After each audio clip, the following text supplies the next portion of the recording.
اینجا یه کافی شاپه و ما به کلی پلیس گفتیم بیان اینجا تا با مردم شوخی کنیم. میخوایم ببینیم واکنش مردم به اینکه یه کافی شاپ پر از پلیس ببینن چیه.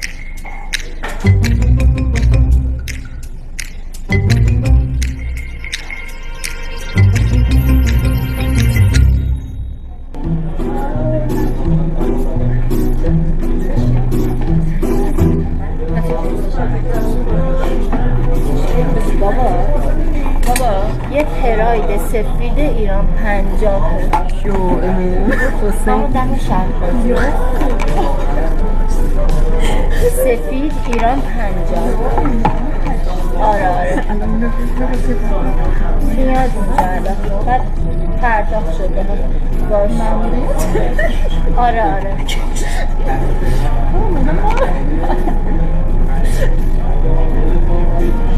باشه اونو میگیرم ازشون میزنم.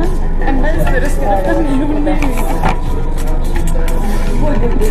دست بام داره میلرزه. استرس ماموریت اینا اومدن دنبال دزد چیزی. آخه چرا بچه ها زیاد میتینگشونه بچه یکیشون کاری اسکن کن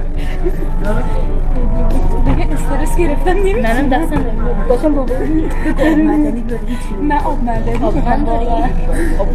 آبغن واقعا الان لازم میرم با یا امام هشتم من یه خوبجه دمش استرس ندارم اوکی 3 تا چای کرک بود یه بطری آب مردنی هم بچه ها ترسیدن آبغن ندارم البته میخوان آقایون پلیس ببخشید بگیم و جسارت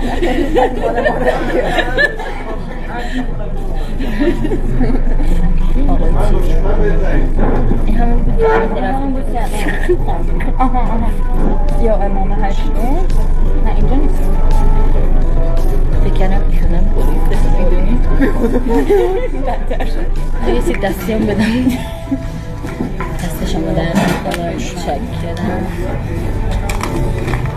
خدمت شما سلامت باشی سلامت باشی اصلا وقتی تعارف کردن میتینگتونه یا ماموریتی میان شما همینجا دیگه این کافه رو نمیاییم دیگه دست شما درد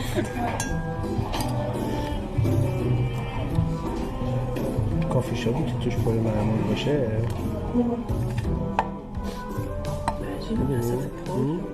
وسط پر کشیم کاسبیش خراب میشه این کسی